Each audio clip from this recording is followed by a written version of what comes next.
Wisconsin was trained in Juntos in 2016. And fun fact, the Green Bay Packers are owned by the people of Green Bay. It's a nonprofit whose fans support it.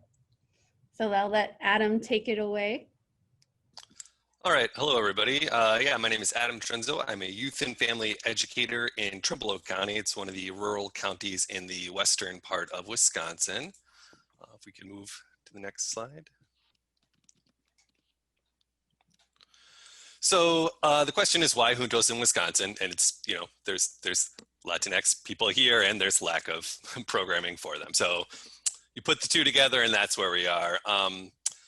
More broadly than that, southeast portion of Wisconsin is very kind of urban, and they've got a lot of Latinx population there, but also some of our rural areas like my own have a large community.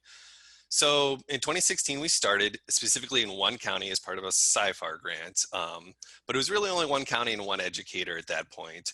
A couple of years went by, and I myself, who wasn't a part of that, kind of independently found Juntos, and then also independently found my colleague in Wisconsin. And we said, all right, let's go ahead and do this. And what helped us was our entire statewide extension going through this massive reorganization to try to find efficiencies and reorganize their group. So we said, all right, let's throw Juntos into the mix. And we were selected as one of the state teams under kind of a post-secondary pathways grouping. And so we organized ourselves, got some funding through extension on that, and had our first 12 staff trained into middle school and high school family engagement program. And that was all this year. So even though our first educator was trained in 2016, we're all kind of very new to Juntos.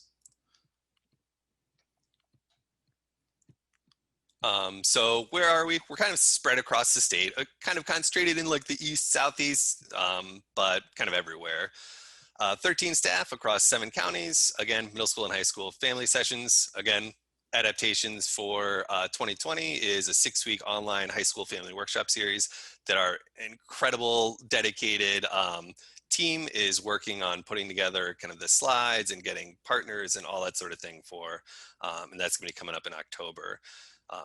Big parts of that is building up that ability to do remote programming for the foreseeable future as needed.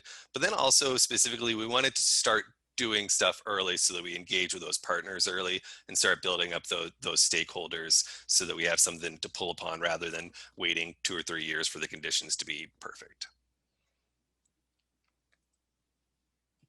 And then where are we going? We're hoping to have a full Juntos program implementation within the next 3 to 5 years, kind of as things get explored, as funding gets explored, as certain kind of champions come out of the extension saying, hey, we really want to do Juntos 4-H, I'm ready to go, I've read everything, let's do it. All right, let's go for it. And then the other big thing for Wisconsin is having Juntos being that kind of rallying flag for any sort of Spanish language or Latinx serving extension program or partner program, because it doesn't seem like there's a lot of coming together of those. There's a lot of isolated events going on. So we see this as kind of a central gathering point for a lot of those programs. And that's Wisconsin Juntos.